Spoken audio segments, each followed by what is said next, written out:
Brother Robert Kenyatta, it is so good to see you. And I just want to go back to the last time we spoke. You were at a master class. You were so gracious to invite me to one of your classes. And in your class, you really demonstrated a great knowledge of the music, the scholarship of the music, the passion of the music, and the spirit of the music. And I just want to say thank you so very much for your contribution to our culture, to our society, and all the great work that you do. And it's such a pleasure being here in the city of Philadelphia with you on a night that Leo Gatson put together this wonderful jazz program.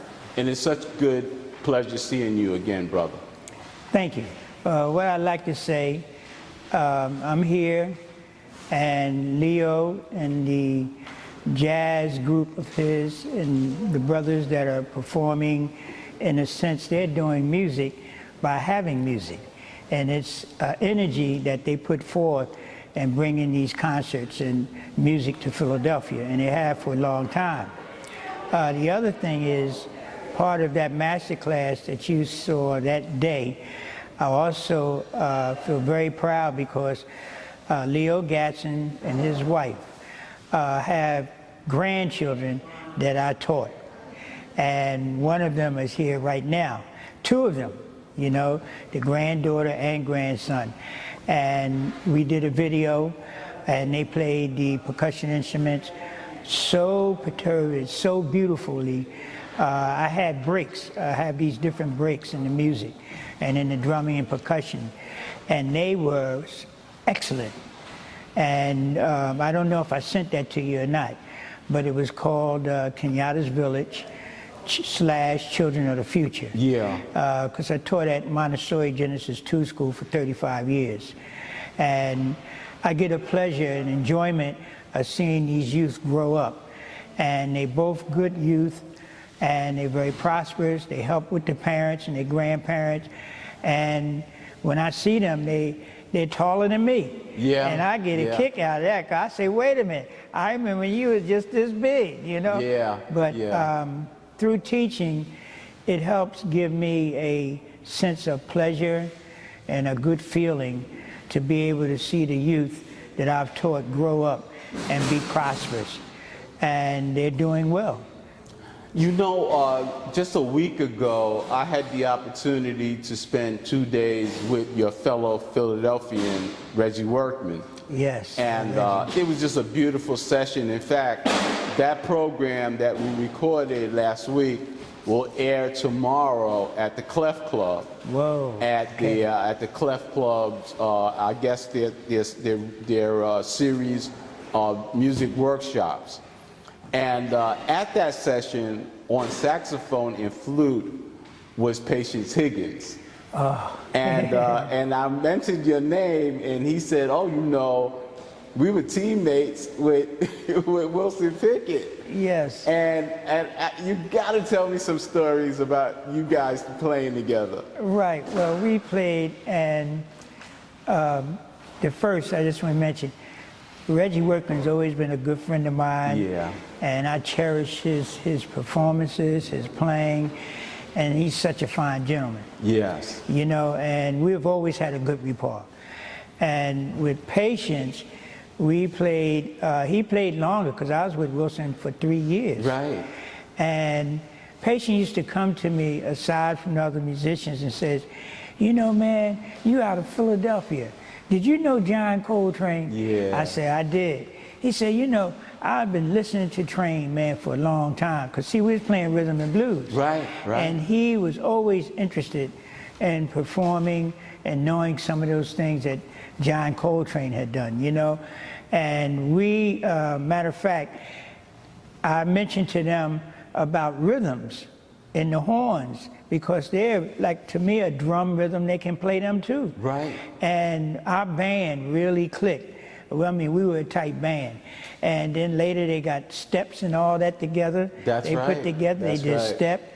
Just like if you know how the rock and rollers do, the R&B's. That's right. Smokey Robinson and Miracles and Trues, all of them had these steps. So they did it with the horns and all that. And we were back there, myself and Gerald Roberts, playing percussion. He would play the percussion instrument, Shaker Ray, which at that time, you didn't catch any R&B bands with a Shaker Ray. Right, That was right. something different, you know. And funny, that particular Shaker Ray string that, it would look like a basketball. And it had a hole in it. I got it from when I went to Jamaica. Right. And I asked the lady, did they have any gourds? They didn't know what a gourd was, so I had to remember the word calabash. Yeah. And they said, look over your head. And that was right over my head where I was standing. And I asked the gentleman, could I have it? And we got it. And I said, why you got a hole in the top of it? He says, well, we ferment wine in it, put a cornstalk with a round paper bag, and stuff it in the hole and put it under the ground to Wow. ferment the wine. I said, wow, that's different. So when I got it home, I string beads on it, and we played that with Wilson Pickett. Yeah. So Wilson's about one of the first R&B singers to have the percussion, the drum, and things with his band, you know? Yeah, you know, I grew up in the late 50s and early 60s, you know, going to places like the Brooklyn Fox, the Apollo, the Brevoort Theater, you know, and I saw Wilson Pickett many times, and people, you know, they talk about the excitement of a James Brown show or Sam Cooke show. But I tell you, nobody brought the noise better than Wilson Pickett. That's it. And he was definitely one of the best and finest entertainers of that period.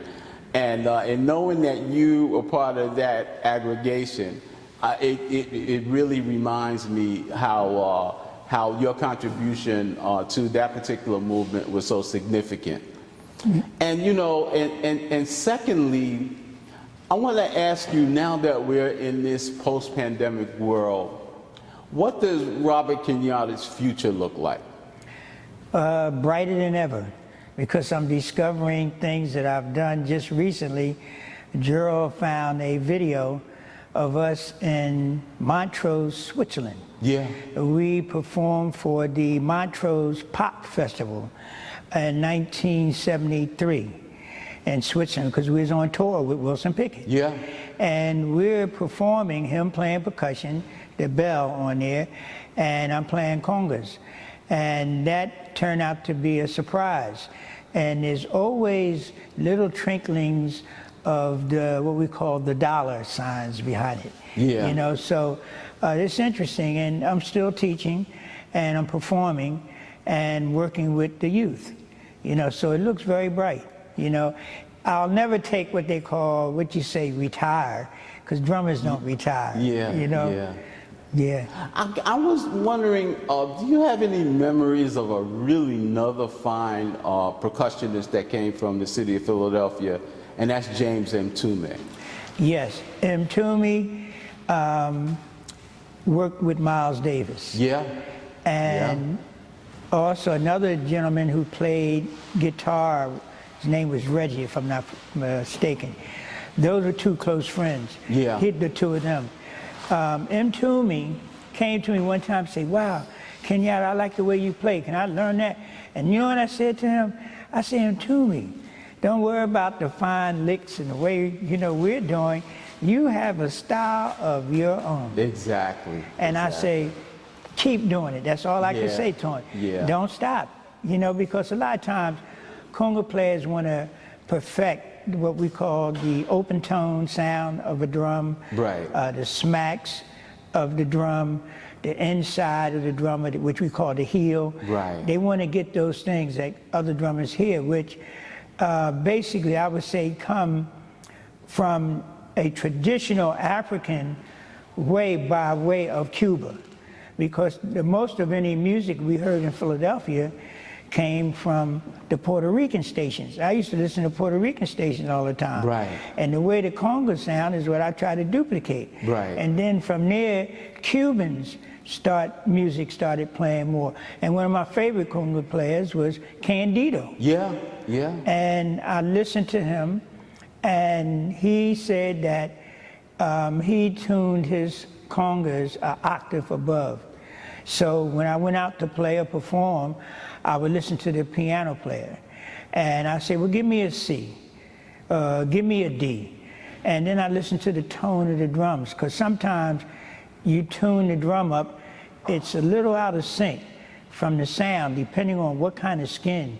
Usually I play mule skins, but if they're not broken in, they don't give you the right kind of pitch and sound. Right. So that was very important. But M. Toomey is one of my fine conga players, and he's well knowledgeable about the drum and the culture, and he speaks very well about it. Yeah, we in New York City got to know James M. Toomey very well. He was one of the co-hosts of probably one of the longest running public affairs radio programs called Open Line. And they had a nickname for him called The Third Answer. And his political acumen really matched his musical ability. Yes. And he's just a really fine gentleman. And Brother Robert Kenyatta, it's always a pleasure being with you, being in your presence. And I want to say thank you so very much for your time. And I just want to give you one last word of wisdom. All right, one last word. I have never gotten, since then we spoke, when I spoke with him to me, never got a chance to thank him in this sense. He was working with Sonny Rollins. Yeah. And the night of place was called the Funky Donkey, right, down on Sampson Street here in Philadelphia.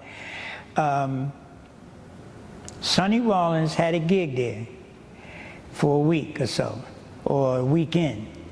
And I took one of the nights to go down. I always take my drum. And I say, well, if you don't have a conga player, I'll sit in. But in Toomey didn't sit that night, play with him, because Miles Davis called him for a gig in New York. Right. So my thanks to him, if he had been there, I wouldn't have got that gig. That's amazing. So I sat in, and I waited. I'm gonna tell you what Sonny Rollins did. He said, well, look, I'll call you up.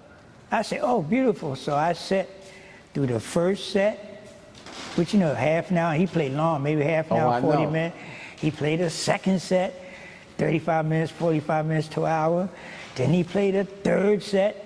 And I would say, well, wait a minute, is this guy gonna really call me up? Or maybe he forgot. You know, so when he came down off the second set, I approached him. I said, Sonny, are you gonna call me up? He says, yeah, don't worry. I'll call you, I'll call you. I said, okay. So I went back and sat down and took my bag off my drum, and I waited. And he played almost the whole set. The last tune he called me up on was St. Thomas. Yeah. Yeah. And see, I'm inside, I'm boiling, man. Yeah. You know, yeah. I said, I can't wait. Sonny called me up finally, and I rushed up on the stage, and they gave me a seat, and I sat down, and then when he gave me that solo, with what I had in my head, and the melody and everything, because I listened to St. Thomas.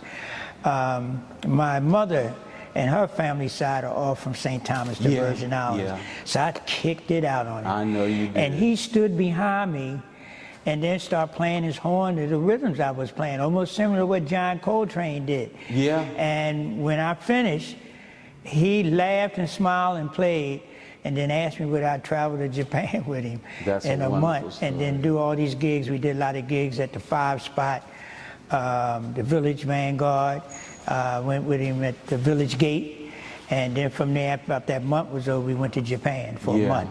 Yeah. Yeah. Those are some wonderful stories, Brother Kenyatta. And I want to say thank you so very much for your time. Like I said, it's always a pleasure being in your presence. And you're such a treasure, man. And it's a pleasure knowing you. And again, thank you so very much. And the same is Neutral here, Kevin. You're doing a wonderful work with what you're doing, with bringing the arts and the artists to light with your mastery. And I thank you very much. Thank you, brother. All right.